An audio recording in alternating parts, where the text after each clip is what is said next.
ಬೆಂಗಳೂರಿನ ಜ್ಞಾನ ಭಾರತಿ ಆವರಣದಲ್ಲಿ ನಡೆದಂತಹ ಅಪಘಾತ ಪ್ರಕರಣಕ್ಕೆ ಸಂಬಂಧಪಟ್ಟ ಹಾಗೆ ಚಿಕಿತ್ಸೆ ಫಲಿಸದೆ ವಿದ್ಯಾರ್ಥಿನಿ ಮಾನಸ ಸಾವನ್ನಪ್ಪಿದ್ದಾಳೆ. ದೃಶ್ಯಕಲಾ ವಿಭಾಗದ ಮಾನಸ 23 ವರ್ಷ ಇದೀಗ ಚಿಕಿತ್ಸೆ ಫಲಿಸದೆ ಸಾವನ್ನಪ್ಪಿದ್ದಾಳೆ. ಜ್ಞಾನ ಭಾರತಿ ಆವರಣದಲ್ಲಿ ಆಕ್ಸಿಡೆಂಟ್ ಪ್ರಕರಣಕ್ಕೆ ಸಂಬಂಧಪಟ್ಟ ಹಾಗೆ ಇದೀಗ ಚಿಕಿತ್ಸೆ ಫಲಿಸದೆ 23 ವರ್ಷದ ಮಾನಸ ಸಾವನ್ನಪ್ಪಿದ್ದಾಳೆ. ಜುಲೈ 30ರಂದು ಈ ಒಂದು ರಸ್ತೆ ಅಪಘಾತ ಆಗಿತ್ತು. ಆಟೋ ಗುದ್ದಿದ್ದಕ್ಕೆ ಆಸ್ಪತ್ರೆ ಸೇರಿದ್ಲು ಮಾನಸ. ಆದರೆ ಇವತ್ತು ಚಿಕಿತ್ಸೆ ಫಲಿಸದೆ ಮಾನಸ ಸಾವನ್ನಪ್ಪಿದ್ದಾಳೆ. ಕ್ಯಾಂಪಸ್ನಲ್ಲಿ ಯಾವುದೇ ಕಾರಣಕ್ಕೂ ಸಾರ್ವಜನಿಕ ವಾಹನ ಸಂಚಾರ ಬೇಡ, ಸಾರ್ವಜನಿಕರ ನಿಯಂತ್ರಣಕ್ಕೆ ಅಲ್ಲಿ ವಿದ್ಯಾರ್ಥಿಗಳು ಆಗ್ರಹವನ್ನ ಮಾಡ್ತಾ ಇದ್ದಾರೆ. ಕ್ಯಾಂಪಸ್ನಲ್ಲಿ ವಿವಿ ವಿದ್ಯಾರ್ಥಿಗಳು ಪ್ರತಿಭಟನೆಯನ್ನ ಮಾಡಿದ್ದಾರೆ. ದೃಶ್ಯಕಲಾ ವಿಭಾಗದ ಪ್ರಥಮ ವರ್ಷದ ವಿದ್ಯಾರ್ಥಿನಿಯಾಗಿದ್ಲು ಮಾನಸ.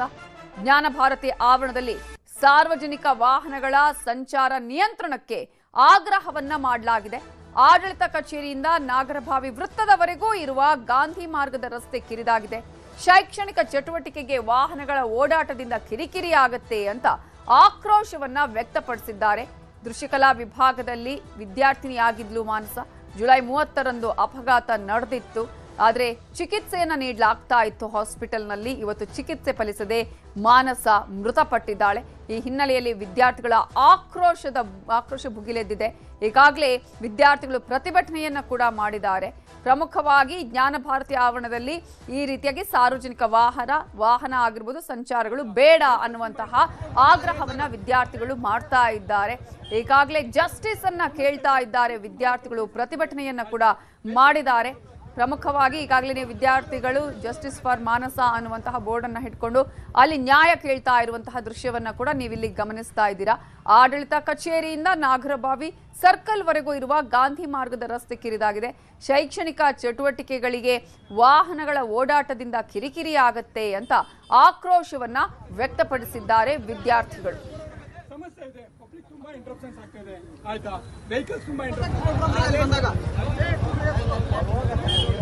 ಇನ್ಮೇಲೆ ಯಾವ ವಿದ್ಯಾರ್ಥಿಗಳು ಈ ರೀತಿ ಆಗ್ಬಾರ್ದು ಅಂತ ಹೇಳ್ಕೊಂಡು ಪಬ್ಲಿಕ್ ವೆಹಿಕಲ್ಸ್ ಎಲ್ಲ ಇಲ್ಲಿ ಓಡಾಡ್ಲಿಕ್ಕೆ ಬಿಡಬಾರ್ದು ಅಂತ ಹೇಳ್ಕೊಂಡು ಆಮೇಲೆ ಆ ಕುಟುಂಬಸ್ಥರಿಗೆ ಯೂನಿವರ್ಸಿಟಿ ವತಿಯಿಂದ ಏನೇನು ಸಲ್ಬೇಕಾದೆಲ್ಲ ಸಲ್ಬೇಕಾಗಿ ಮತ್ತೆ ಇದ್ರ ಹಿಂದೆನೂ ಸುಮಾರು ಜೀವಗಳು ಹೋಗಿದ್ದಾವೆ. ಹೀಗೆ ಮುಂದೆ ಆಗೋದು ಬೇಡ. ಇವಾಗ ಒಂದು ಡಿಪಾರ್ಟ್ಮೆಂಟ್ ಇಂದ ಇನ್ನೊಂದು ಹುಡುಗಿ ಮತ್ತೆ ಇನ್ನೊಂದು ನೆಕ್ಸ್ಟ್ ಡಿಪಾರ್ಟ್ಮೆಂಟ್ ಇಂದ ಇನ್ನೊಂದು ಯಾರು ಅಂತ ಒಂದು ಪ್ರಶ್ನೆ ಹುಟ್ಟಿದೆ ವಾಪಸ್ಸು. ಹಾಗಾಗಿ ನಮಗೆ ಎಲ್ಲರೂ ಬಂದು ಹೇಳಿದ್ರು ಏನೋ ಈ ತರ ಎಲ್ಲ ರೋಡಲ್ಲಿ ಮಾಡೋ ಸ್ಟ್ರೈಕ್ ಮಾಡೋದೆಲ್ಲ ಸರಿಯಿಲ್ಲ ಅಂತ ಹೇಳ್ಕೊಂಡು. ಆ ಹುಡುಗಿಗೆ ಆ ತರದ ಯಾರು ಬಂದು ಕೇಳಿಲ್ಲ ಸರ್. ಅವಾಗೆಲ್ಲ ನಮ್ಗೆ ನ್ಯಾಯ ಬೇಕೇ ಬೇಕಿದ್ರಿಂದ ಆ ಕುಟುಂಬಸ್ಥರಿಗೆ ಏನೇನು ಸಲ್ಬೇಕು ಆ ಹುಡುಗಿಗೆ ನ್ಯಾಯ ಸಿಗಬೇಕು. ಅಲ್ಲಿವರೆಗೂ ನಾವು ಕಿತ್ತೊಳಿದಿಲ್ಲ.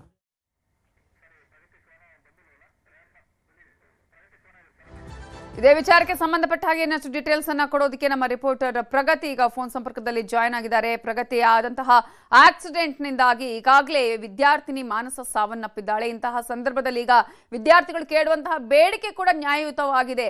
ಯಾಕಂದ್ರೆ ಇಂತಹ ಘಟನೆಗಳು ಮತ್ತೆ ಮರುಕಳಿಸದ ಹಾಗೆ ಅಲ್ಲಿ ಕ್ರಮಗಳನ್ನ ಕೈಗೊಳ್ಳಬೇಕು ಅಂತ ಹೇಳಿ ಈಗಲೂ ಕೂಡ ವಿದ್ಯಾರ್ಥಿಗಳು ಪ್ರತಿಭಟನೆ ಮಾಡ್ತಾ ಇದ್ದಾರಾ?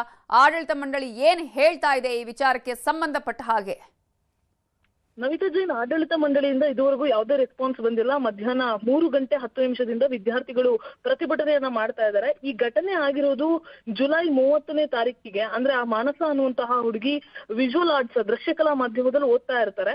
ಅವರ ಆಪೋಸಿಟ್ ಅಲ್ಲೇ ಒಂದು ಕ್ಯಾಂಟೀನ್ ಇರುತ್ತೆ. ಆ ಕ್ಯಾಂಟೀನ್ ಅಲ್ಲೇ ಸಹಜವಾಗಿ ಅಲ್ಲಿರುವಂತಹ ಎಲೆಕ್ಟ್ರಾನಿಕ್ ಮೀಡಿಯಾ ಸ್ಟೂಡೆಂಟ್ಸ್ ಆಗ್ಲಿ ಅಥವಾ 1-2-3 ಡಿಪಾರ್ಟ್ಮೆಂಟ್ಸ್ ನ ಸ್ಟೂಡೆಂಟ್ಸ್ ಎಲ್ಲ ಅದೇ ಕ್ಯಾಂಟೀನ್ ಅಲ್ಲಿ ಊಟ ಮಾಡ್ತಾ ಇರ್ತಾರೆ. ಆ ಕ್ಯಾಂಟೀನ್ಗೆ ಊಟಕ್ಕೆ ಹೋಗಿ ವಾಪಸ್ ಅವರ ಡಿಪಾರ್ಟ್ಮೆಂಟ್ ಹೋಗುವಂತಹ ಸಂದರ್ಭದಲ್ಲಿ ರಸ್ತೆ ದಾಟುವಾಗ ಆಟೋ ಬಂದು ಗುದ್ಕೊಂಡು ಹೋಗಿರುವಂತಹ ಪರಿಣಾಮ ಆಕ್ಸಿಡೆಂಟ್ ಆಗಿ ಈಗ ಆಸ್ಪತ್ರೆಯಲ್ಲಿ ಆಕೆ ಗಂಭೀರವಾಗಿ ಗಾಯಗೊಂಡಿರೋ ಪರಿಣಾಮ ಚಿಕಿತ್ಸೆಯನ್ನ ಪಡ್ಕೊಳ್ತಾ ಇರ್ತಾಳೆ. ಚಿಕಿತ್ಸೆ ಫಲಕಾರಿಯಾಗದೆ ಇವತ್ತು ಮಧ್ಯಾಹ್ನ ಸಾವನ್ನಪ್ಪಿದ್ದಾಳೆ.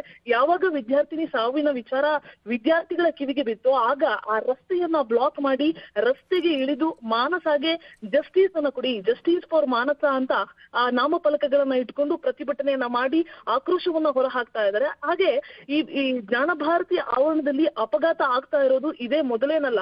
ಈ ಹಿಂದೆ 2022ರಲ್ಲೂ ಕೂಡ ಮ್ಯಾಥ್ಸ್ ಡಿಪಾರ್ಟ್ಮೆಂಟ್ ಅಲ್ಲಿ ಗಣಿತಶಾಸ್ತ್ರ ವಿಭಾಗದ ವಿದ್ಯಾರ್ಥಿನಿಯೊಬ್ರು BMTC ಬಸ್ ಗುದ್ದಿ ಅಪಘಾತದಲ್ಲಿ ಮೃತಪಟ್ಟಿದ್ರು. ಆಕೆಯ ಮನೆಯವರು ಕೂಡ ತುಂಬಾ ಕಡು ಬಡವರು ಇರ್ತಾರೆ. ಮಗಳು ಸಾವನ್ನಪ್ಪಿರೋ ವಿಚಾರ ಕೇಳಿ ತುಂಬಾ ಶಾಕ್ ಆಗಿ ಆ ಸಂದರ್ಭದಲ್ಲೂ ಕೂಡ ಸಾರ್ವಜನಿಕ ವಾಹನಗಳಿಗೆ ರೆಸ್ಟ್ರಿಕ್ಷನ್ಸ್ ಅನ್ನ ಹಾಕಬೇಕು ಅಂತ ಪ್ರತಿಭಟನೆ ಮಾಡಿ ಇಡೀ ಕ್ಯಾಂಪಸ್ ಅಲ್ಲೇ ಒಂದು ದೊಡ್ಡ ಪ್ರತಿಭಟನೆಯನ್ನ ಮಾಡಲಾಗಿತ್ತು. ಅದಾದ್ಮೇಲೆ ನಿರ್ಬಂಧ ಹೇರ್ತೀವಿ ಅಂತ ಹೇಳಿ ಸಾಕಷ್ಟು ವರ್ಷಗಳು ಕಳೆದು ಹೋಗಿದೆ. ಈಗ ಇನ್ನೊಂದು ವಿದ್ಯಾರ್ಥಿನಿಯ ಸಾವು ಆಗಿದೆ. ಬಹಳ ಚಿಕ್ಕದ ಎರಡೂ ಸೈಡ್ ಅಲ್ಲಿ ಗಾಡಿಗಳು ಹೋಗ್ತಾ ಇರುತ್ತೆ, ಬರ್ತಾ ಇರುತ್ತೆ, ನಾಗರಬಾವಿಗಳ ಗಾಡಿಗಳು ಹೋಗ್ತಾ ಇರುತ್ತೆ. ಸೊ ಎರ್ರಾಬಿರ್ರಿ ಗಾಡಿಗಳನ್ನ ಓಡಿಸ್ತಾ ಇರ್ತಾರೆ. ಸೊ ಹಾಗಾಗಿ ಸಾರ್ವಜನಿಕ ವಾಹನಗಳಿಗೆ ನಿರ್ಬಂಧವನ್ನ ಹೇರಿ ಅನ್ನುವಂತಹ ಬೇಡಿಕೆಯನ್ನ ವಿದ್ಯಾರ್ಥಿಗಳು ಇಟ್ಟಿದ್ರು. ಯೂನಿವರ್ಸಿಟಿಯಲ್ಲಿ ಸುಮಾರು 47 ವಿಭಾಗಗಳಿವೆ. 6,000ಕ್ಕೂ ಹೆಚ್ಚು ವಿದ್ಯಾರ್ಥಿಗಳು ಓದ್ತಾರೆ. 1,000ಕ್ಕೂ ಅಧಿಕ ಸ್ಟಾಫ್ ಗಳಿದ್ದಾರೆ, ಅಂದ್ರೆ ಬೋಧಕ ಮತ್ತೆ ಬೋಧಕೇತರ ಸಿಬ್ಬಂದಿಗಳಿದ್ದಾರೆ. ಇಷ್ಟೆಲ್ಲ ಜನ ಓಡಾಡ್ತಾ ಇರುವಂತಹ ಜಾಗದಲ್ಲಿ ಗಾಡಿಗಳಿಗೆ, ಸಾರ್ವಜನಿಕವಾದಂತಹ ಬರುವಂತಹ ಗಾಡಿಗಳಿಗೆ ರೆಸ್ಟ್ರಿಕ್ಷನ್ ಹಾಕಿ ಅನ್ನುವಂತಹದ್ದು ಬಹಳ ವರ್ಷಗಳ ಬೇಡಿಕೆ. ಈಗ ವಿದ್ಯಾರ್ಥಿನಿಯ ಮತ್ತೊಂದು ಸಾವಾಗಿದೆ. ಕೊನೆ ಪಕ್ಷ ಈ ಸಾವಿಗೆ ಇಲ್ಲಿಗೆ ಕೊನೆ ಹಾಡಿ ಮತ್ತೆ ಗಾಡಿಗಳನ್ನ ಬಿಡಬೇಡಿ ಅನ್ನುವಂತಹದ್ದು ವಿದ್ಯಾರ್ಥಿಗಳ ಆಕ್ರೋಶ. ಸೊ ಇನ್ನು ಸ್ಥಳಕ್ಕೆ ಹೊಸದಾಗಿ ನೇಮಕ ಆಗಿರುವಂತಹ ಕುಲಪತಿಗಳು ಬಂದಿಲ್ಲ. ಸೊ ಅವ್ರು ಏನ್ ಹೇಳ್ತಾರೆ, ಅವ್ರೇನ್ ರೆಸ್ಪಾನ್ಸ್ ಮಾಡ್ತಾರೆ ಅನ್ನುವಂಥದ್ದನ್ನ ಕಾದು ನೋಡ್ಬೇಕಾಗಿರುವಂತದ್ದು ನವಿತಾ ಜೈನ್. ಈಗ ಒಂದ್ ಕಡೆ ವಿದ್ಯಾರ್ಥಿಗಳು ಅಂದ್ರೆ ಅವರ ಮನೆಯವರಿಗೆ ಪರಿಹಾರದ ವಿಚಾರವನ್ನ ಕೂಡ ಮಾತಾಡ್ತಿದ್ದಾರೆ. ಅದರ ಬಗ್ಗೆ ಏನಾದ್ರು ಚರ್ಚೆ ಆಗಿದೆ ಅನ್ನೋದು ಒಂದಾದ್ರೆ, ಯಾಕೆ ಈ ರೀತಿಯಾಗಿ ಇಷ್ಟೆಲ್ಲ ಆಕ್ಸಿಡೆಂಟ್ಗಳು ಆದ್ರೂ ಕೂಡ ಈ ಒಂದು ದಾರಿಯನ್ನು ಕ್ಲೋಸ್ ಮಾಡೋದಕ್ಕೆ ಆಗ್ತಾ ಇಲ್ಲ? ಅಂದ್ರೆ ಪರ್ಯಾಯ ಮಾರ್ಗಗಳು ಅಲ್ಲಿ ಇಲ್ವಾ, ಅಥವಾ ದೂರ ಆಗತ್ತಾ, ಆ ಕಾರಣಕ್ಕಾಗಿ ಕ್ಲೋಸ್ ಮಾಡ್ತಾ ಇಲ್ವಾ? ಇಂತಹ ಬೇಡಿಕೆಗಳನ್ನ ಇಟ್ಟರು ಕೂಡ ಯಾಕೆ ನಿರ್ಲಕ್ಷ್ಯ? ಅಂದ್ರೆ ನವಿತಾ ಜೈನ್, ನಿಮ್ಗೆ ಆರ್.ಆರ್. ನಗರ ಸೈಡ್ ಇಂದ ಬಂದು ನೀವು ಜ್ಞಾನ ಭಾರತಿ ಕ್ಯಾಂಪಸ್ ಎಂಟ್ರಿ ಆಗ್ತೀವಿ ಅಂತ ಹೇಳಿದ್ರೆ ಆ ಕ್ಯಾಂಪಸ್ ಹಾಗೆ ಸಂಪರ್ಕದಲ್ಲಿ ಇರಿ ಪ್ರಗತಿ ಶೆಟ್ಟಿ, ಮಾತನಾಡಿಸ್ತೀನಿ. ನಮ್ಮ ಜೊತೆ ಇದೀಗ ಬೆಂಗಳೂರು ವಿಶ್ವವಿದ್ಯಾಲಯದ ಗೆಸ್ಟ್ ಫ್ಯಾಕಲ್ಟಿ ಆಗಿರುವಂತಹ ಪ್ರದೀಪ್ ಅವರು ಫೋನ್ ಸಂಪರ್ಕದಲ್ಲಿ ಜಾಯ್ನ್ ಆಗಿದ್ದಾರೆ. ಪ್ರದೀಪ್ ಅವರೇ ನಮಸ್ತೆ. ನಮಸ್ತೆ ಮೇಡಮ್. ಇವತ್ತು ಆದಂತಹ ಅಂದ್ರೆ ಮೊನ್ನೆ ಆದಂತಹ ಆಕ್ಸಿಡೆಂಟ್ ಇವತ್ತು ಮಾನಸ ಅನ್ನುವಂಥ ವಿದ್ಯಾರ್ಥಿನ ಕಳ್ಕೊಳ್ಳುವಂತಹ ಪರಿಸ್ಥಿತಿಗೆ ಬಂದಿದೆ. ಸೊ ಏನ್ ಈಗ ವಿದ್ಯಾರ್ಥಿಗಳು ಕೂಡ ಬೇಡಿಕೆಗಳನ್ನ ಇಟ್ಕೊಂಡು ಪ್ರತಿಭಟನೆಯನ್ನ ಮಾಡ್ತಾ ಇದ್ದಾರೆ. ಇಲ್ಲಿ ಸಾಕಷ್ಟು ಸಮಸ್ಯೆಗಳಾಗತ್ತೆ, ವಿದ್ಯಾರ್ಥಿಗಳಿಗೆ ಮಾತ್ರ ಅಲ್ಲಿರುವಂತಹ ಎಲ್ರಿಗೂ ಕೂಡ ಅಂತ ಹೇಳಿ. ಸೊ ಈಗ ಯಾವ ರೀತಿಯಾಗಿ ಈಗ ಬೇಡಿಕೆಗಳನ್ನ ಇಡ್ತಾ ಇದ್ದೀರಿ ಎಲ್ರು? ಮೇಡಮ್, ಒಂದು ಸ್ಟೂಡೆಂಟ್ ಯಾವುದೇ ತರ ಸೇಫ್ಟಿ ಇಲ್ಲ ಇಲ್ಲಿ. ಬಟ್ ಯಾಕಂದ್ರೆ ಒಂದು ಅವ್ರದ್ದು ಯಾವುದೇ ತರ ಇನ್ಶೂರೆನ್ಸ್ ಕೂಡ ಇಲ್ಲ. ಬಟ್ ನಾವು ಕೂಡ ನಾನು ಕ್ರಾಸ್ ಮಾಡ್ಬೇಕಾದ್ರೆ ನನಗೂ ಕೂಡ ಎಷ್ಟೋ ಸಲ ಅನಾಹುತಗಳಾಗಿದೆ.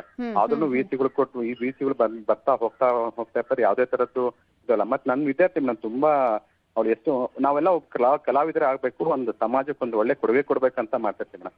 ಈ ತರ ಆಗುತ್ತೆ. ನಾವೇ ಅಂದ್ರೆ ನಾವು ಒಂದು ಪೇಂಟ್ ಮಾಡ್ಬೇಕಾದ್ರೆ ಈ ತರ ಜಸ್ಟಿಸ್ಗಳನ್ನೇ ನಾವು ಪೇಂಟ್ ಮಾಡ್ತಾ ಇರ್ತೀವಿ, ನಾವು ದೃಶ್ಯ ಮಾಧ್ಯಮಕ್ಕೆ ತೋರಿಸ್ತಾರೆ. ಬಟ್ ನಮ್ಗೆ ಈ ತರ ಆಗುತ್ತೆ ಅಂತ ನಾವು ಕನ್ಫರ್ನ್ಸಲ್ಲೂ ಅನ್ಕೊಂಡಿಲ್ಲ.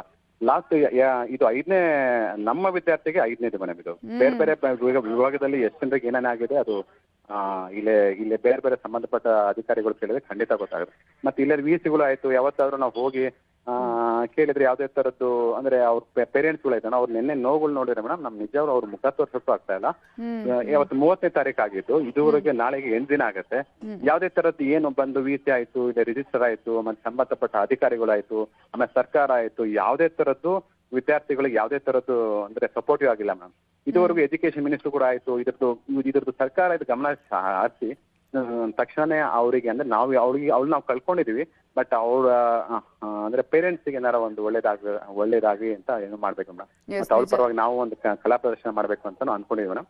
ಬಟ್ ಎಷ್ಟಾಗುತ್ತೋ ಅಷ್ಟು ಅದನ್ನ ಇದು ಮಾಡ್ಬೇಕು. ಓಕೆ, ಧನ್ಯವಾದಗಳು ಪ್ರದೀಪ್ ಅವರೇ ನ್ಯೂಸ್ 18 ಜೊತೆ ಮಾತನಾಡಿದಕ್ಕಾಗಿ.